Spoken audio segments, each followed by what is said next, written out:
Hello, I am Dan from Ace RV Rentals and Sales, and today we're going to be taking a look at our 2018 Thor Chateau Model 22E. Now today, just like always, I'm going to be giving you the whole walk around, the outside and then the inside, so you will be all set and prepared when renting from us. Now, as for the dimensions of this RV, it's going to be about 24 feet long, and to give our customers a little bit of extra space on the sides and on the top, we would like for you to keep in mind that it is about 10.5 feet wide and 12.5 feet tall. So keep those numbers in mind when it comes to clearance, things like parking garages, drive-throughs, and tunnels. We're going to start off on the driver's side here with our freshwater connection and then our city water connection, which I'll show you later. These will be for your water system. So your freshwater connection will be for when you want to fill up your tank. So when you're driving, you're boondocking, you're not connected to any sort of city fixtures at a campsite, you're going to be taking your water off of your own pump, off of your own tank, and this will be how you fill it up. That's opposed to your city water connection. Now, although you use the same hose for either of these, they have two completely different purposes. This will be for when you want to take water from an external pump. So let's say your own house or a campsite. So you will take the same hose, stick it in here, but this will bypass your tank in the RV and it will go straight into your pipes. Next, we're going to be talking about our power system. So we have our power cord connector here. This is a 30 amp RV. So make sure whatever campsite you're going to has 30 amp service or you have some sort of adapter. This is going to be our power cord. The other end is connected already to the RV. So you're just going to take this end here and plug this into the post at your campsite or wherever else you are plugging into. This is 30 amp, as I said, so it's going to have this sort of three-pronged layout like this. Once you're plugged in, all of your major 120-volt electrical appliances inside will be working. That will be primarily your AC unit on the roof, your microwave, your TV, and then all of your power outlets behind the front cab. Below our power cord, we have our generator. This is our onboard generator for the RV. It's basically a substitute for when you're not plugged in at a campsite. Your generator will power the same things that your power cord would. So again, AC unit, microwave, TVs, and power outlets. This will run on your engine gas. So this will siphon gas from your gas tank to power your generator when you turn it on inside. Always make sure you have at least a quarter tank of gas in order for your generator to work. Now, the one thing you do not want to do on your generator is run the AC and the microwave at the same time. You can do this when you're plugged into your shore power through your power cord. But if you're running your electrical appliances off your generator, you do not want to run the AC and the microwave at the same time. Usually that might cause the generator to trip because it's a bit too powerful. In the case where you accidentally do that, you're just going to take the top off by turning these little handles here. And then you will have your breaker right over here. So in the event you run those things at the same time, this will flip backwards. All you want to do is flip it towards you like that. And everything else for the generator can be handled inside, and we'll get to that later. Next up here, we just have the exhaust for your furnace and your hot water. Of course, expect them to be hot and don't put your hand in there. And next up, we just have a little outside shower. It's just a little shower handle, shower head faucet, just to wash off dirt or sand before you head inside the RV. Further back along the driver's side, we have our fuel inlet. So this will take just regular 87 gas, so no premium or diesel for this one. Below our fuel inlet, we have our dumping station. So this will be how you dump out your gray and black waste tanks. We will provide you with all of these hoses and cords for your rental. So all you want to do is just take the sewer hose that we'll give you once you're at a dumping station at like a campsite or a truck station. You're just going to take this end with the teeth and clip it onto your outlet over here. Make sure that's tight. You don't want any accidents here. And from there, we have two color-coded valves. So our black valve here will be for our black tank, that's our toilet water. And we have our gray valve for our gray tank, that is our sink and shower wastewater. Once they're pulled out like this, right now, it's open. So if these tanks had anything in them right now, it'd be coming out due to gravity. So when it's pulled out, it's open. When you push it in, it's closed. We'd recommend you open up the black one first and then the gray one to kind of flush out your sewer hose. But there are gauges inside the RV that will show you how full or empty these tanks are. So once they're empty, you just close up the valves, take your sewer hose off, and you are all good to go. And this should go without saying, I'll just mention it anyway. This end with the elbow will be stuck into a little sewage hole in the ground. And over here we have our TV cable inlet. We will provide you with a TV cable, so if you know you have cable hookup at your campsite, you can just stick one end in here, the other end and the post at your campsite. You can get cable that way. If you don't have cable, we have an antenna for this RV as well, so you can find local channels through the air instead. Onto the back here, we have just a couple of things to mention. We have our spare tire over here, and we have a ladder that goes up to the roof. It's only for service purposes, so please don't go up to the roof. And now onto the passenger side. It's mostly storage and other things here. This is our biggest storage compartment for this RV. We got plenty of space here. And in these little bags are all the hoses and cords that we'll provide you with. We've got our sewer hose, as we saw earlier. And in this bag we have a white hose here. This is our hose for our freshwater and city water inlets that I showed you right at the beginning. And our black wire here is our TV cable. And we also have a 30 amp to 15 amp adapter for our power cord. So you're just going to stick this on the end of your power cord. You see the little layout here just goes to a regular wall outlet. Although if you are plugged into this, it definitely won't be as powerful as if you're plugged into 30 amps. So don't expect something like your AC unit to work if you're just plugged into 15 amp. Next up here, we just have some outside power outlets. For these to work, you want to either have your generator on or be plugged into shore power with your power cord. Moving on, we have our exhaust for the refrigerator. It will start leaking water. It's just condensation, so there's nothing to worry about. Next up, we have our outside TV. So just like the inside version, you want to make sure generator's on or you're plugged into shore power for this to work. Below our outside TV, we have our propane tank. A tank of this size should last you maybe upwards of a week before you'll have to refill it. And if you do have to refill it, truck stations and campsites, they will be able to do that for you. You actually need a special license to fill it up here. But this will be for powering things like your stove, your oven, your furnace, your water heater, and especially your refrigerator when you're not plugged in at a campsite. So it's a good idea to just leave this on unless you're traveling to a place where you know you have to have the propane tank off. For example, sometimes under bridges they might require that. So that concludes the outside portion of this walkthrough. We can head inside here. And you'll notice we have a screen door here that's also detachable and connected to the entry door like so. So right when we enter, there's just a couple of things to mention. We have our fire extinguisher at the entrance, and on the inside we have a little smoke detector on the roof and a carbon monoxide and propane detector down below the dinette here. You'll see we have quite a few switches on my left here, and I'll go through each of these, starting with our main power. This is just an on and off switch here. This is going to be for our house battery, which is underneath the steps right here, also called a coach battery. This will be for minor 12 volt electrical things. So for example, you see our lights are on, but the generator isn't on, and that's because it's running on our house battery. The house battery will be powered in a lot of different ways. So for example, when your engine is running, when your generator is running, even when you're plugged into shore power, all of those things will be powering your house battery. So there's no need really to turn it off unless you plan on walking away from your RV for several days at a time. It won't die on you. A couple other things that the house battery would power is your awning. So the awning switch is right here to extend and retract it. In order for this to work, just make sure that your parking brake is on and your keys are outside of the ignition. I'm just going to hold this down here, and we have our awning opening up on the outside. The awning will go out for about 8 feet, and it's only for shade, so if it gets windy or rainy, you should bring it back in immediately. The rest of these switches are really just lights. We have our step light here. We have our inside galley lights over here on the ceiling. And then the little one that says outside light is actually the LED strip for the awning outside. Right at the entrance, we have probably the most important part of the inside of the RV. We have our control panel. So this will tell you pretty much everything you need to know. We've got our levels in the top right corner here. So as I push down on each of these buttons, these lights will turn on from empty to full. LPG is our propane, so I'm going to hold this down, and you can see it goes all the way up to full, meaning our propane tank is full. Our house battery, as we were talking about earlier, we can see it's about half charged.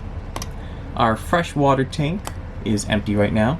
Our black waste tank, our toilet water, is empty. And our gray tank, sink and shower wastewater, is also empty. Below that, we have some water system switches. So we have our water pump. So if I switch this on, you'll see the red light turn on here. That means we are now drawing water from our tank. If you are plugged in at a campsite, you actually want to have this off. Since you're plugging into city water, you're taking water from their pump and not from your own, so you want to have this off. I'd also recommend that you have it off when you're driving, unless you need to use it. Just in case you hit a bump, you don't want like a tap opening and then your entire freshwater tank to drain out. To heat up your water, we actually have two different ways to do so. We can either use propane to turn it on, so just switch that on, it'll start heating up our water. It'll take like 10-15 minutes at most for it to heat up. If you're plugged in at a campsite or you're just plugged into your power cord, we can use 110 volt electricity to heat up your water instead. So I'll flick this on, it does pretty much the same thing, wait 10-15 minutes to heat it up. So only have it on when you need it, otherwise you're going to be draining your propane or you're going to be using more electricity. And these two switches here are our waste tank heaters. So you're going to have these on if you plan on traveling to a place where it's below freezing. You're just going to switch these on if there's anything inside the waste tanks. And this will just prevent it from freezing over. It'll be using a bit of your house battery and your propane to do so. And in the top left corner, we have our generator. So this odometer here will tell you the total number of hours that the generator has been running ever since it was manufactured. So if I hold down stop here to prime the RV, you should see these numbers turn on soon. There we go. So right now it says 330.8. So you can keep track of how many hours you're using that way. We recommend you have the generator on for no more than 3 hours at a time and then have it off for about 2 to 3 hours just to prevent it from overheating. To turn it on, I'm just going to hold down stop as I have been for just until this red light turns on, meaning the RV is primed and ready. I can hold down start now, just for a few seconds. You'll hear it turn on. And here we are. So now the generator is on. You're going to wait about 30 seconds, and then when you hear the microwave beep, everything will be powered on inside. With the generator on, I can now show you how to turn on the AC unit on the roof. So we have this little flap that'll open and close just the bottom part here. We have the gray side here, which is just the fan, not the AC. And then the blue side here, turning it this way, will engage the compressor, and that will be your AC. And then this will, of course, change the temperature. So I'm just going to turn this very slowly.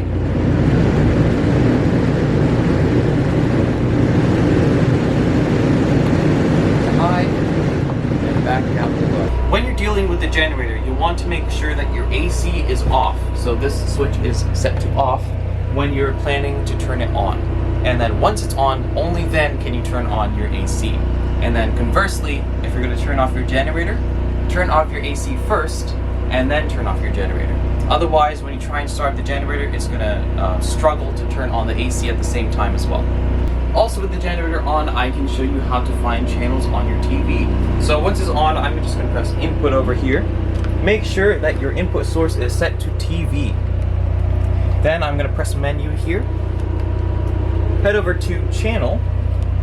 And now we're going to go down to air/cable. Air will be your antenna. If you're plugged in to cable at your campsite, you can switch over to cable.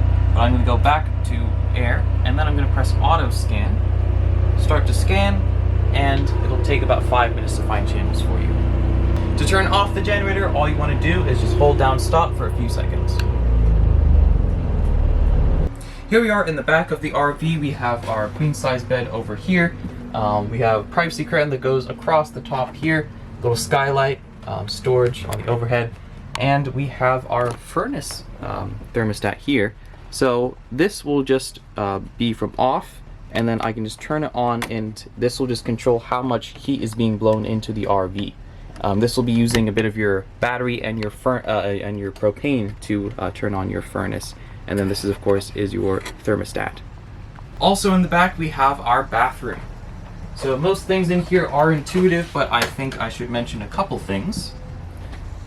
First of all, the toilet is sort of like an airplane toilet. You just have to push down on this pedal here to flush. So make sure that your water pump is on, or you're plugged into city water at your campsite for the flush to work. In terms of switches, we have our light switch over here, and our fan switch is on the ceiling here. Toilet paper is RV specific. It's dissolvable toilet paper, so you can get this at Walmart at the camping section, or campsites will also sell it. It's called RV Marine Dissolvable Toilet Paper. So don't use regular toilet paper. We'll also provide you with a couple bottles of solution, some chemicals to pour down the toilet, just in case the smell comes up for the black tank. You can just pour just a tiny bit of that down into the black tank just to freshen things up in here. Moving on, we have a little bit of cabinet space here. We can hang our clothes with a little pole, and we have an extra drawer down here as well. Below the fridge, we have a little bit of extra cabinet space here, and I'd like to direct your attention to the combined fuse box and circuit breaker box here. We will provide you with some extra fuses for your rental, but this is going to be one of your primary troubleshooting methods. Next up, I will cover the kitchen area, starting with our refrigerator. The fridge will run on propane when you're not plugged in at your campsite or connected to shore power. And when you do plug in with your power cord, it will automatically switch over to electricity. So no matter what, your fridge will stay on. That's as long as you have this little switch here set to auto. Auto means it will switch back and forth automatically. Gas will be just propane regardless of whether or not you're plugged in at a campsite. And then this will be how cold you would like your fridge and freezer to be. Next up here we have our little microwave. So again, make sure when you're on the generator not to run the AC and the microwave at the same time. Below that we have our stove. So once we take this little top off here, we have 3 burners and 3 knobs for those burners. All you want to do is just set these to light, and then this is going to be our spark knob, and then that will be for our stove. This is running on propane. We also have a little dial here for the oven below here. All you want to do for this is push down, turn it to pilot, push and hold for about, I'd say 20-30 seconds. And once you get enough propane in the oven there, we can either try and spark it like so, or we can take a long lighter and just try and ignite the propane in the back of the stove right over here, this little bar. Importantly, once you're done with the stove, wait a few minutes before you put the top back on. Otherwise, you might drop the propane into the stove underneath and things could burst or shatter. We also have just a standard kitchen sink, some extra drawers underneath here, which is also where we've put the remotes. And we have some extra cabinet space over here. I can just lift it up like this. Bring this down, I'd suggest the help of another person. You're going to push down on each of these metal bars here. It says push, and then just lightly lift this up and bring it down. Over here we have our dinette. So we have 2 extra seat belts here for a total of 4 seat belts for this RV. And we also have some car seat anchors behind this cushion here. To operate the windows, it's very simple. You're going to push down on this latch here to unlock it. We can just pull it out, slide it out to open it. Just not the whole way, because this one's an emergency exit. And then just do the same to close it. As for the blinds for this RV, they're just pull down and push back up. I should mention, for an older RV like this, we might have to manually crank up and down the antenna with this if you're not getting good connection. In terms of overhead storage here, we have 3 cabinets above the dinette area, and we have one right above the entry door with a DVD player connected to this TV. We have an overhead bunk here as well, so we're just going to take this cushion, slide it out in place like this. We have a safety net here, so we can just take these buckles and connect them to the ceiling like this. And to get up to the overhead, we have a ladder. We can just connect to these black latches like this. I should mention we have 4 skylights for this RV. We have one in the front here, one in the living area, one for the bedroom, and then one in the bathroom as well. Most of them, if not all of them, you're just going to take this knob and crank them open and closed. During your rental, we'll provide you with this envelope, which has a lot of useful information. We have our online guide / manual / FAQ. This should answer most questions you have just by scanning this QR code. We also have our 24/7 roadside assistance number via CoachNet. So you can call this number with any questions you have. For example, how does the water pump work? Or if you are stuck, you're having some technical issues, they can even schedule a repairman to come out to your location. We also have a registration in here and some extra fuses for the fuse box. And now here we are in the front cab. So I'll just start by going over the keys here. We have our engine, of course. We have our lock and unlock for the front two doors here. For the entry door, the cabin door, we have 2 keys for the 2 locks, and the rest of these will be for the various outside storage compartments and some service keys. Now the front cab is basically just like a regular car or truck in regard to the plug-ins and AC, but I will point you to our center console display here. We have our radio, Bluetooth, you can connect from with Bluetooth. We also have our rear view camera that will turn on like this. You can also have this on just when you put the RV in reverse, it'll automatically pop up for you. And lastly, I'll just point you to the parking brake. It's just this little lever. I can just push down my left foot here to engage it, and to release it just with your hand here. And that will conclude our walk around for the 2018 Thor Chateau Model 22E. I'm Dan from Ace RV Rentals and Sales, and have a wonderful trip.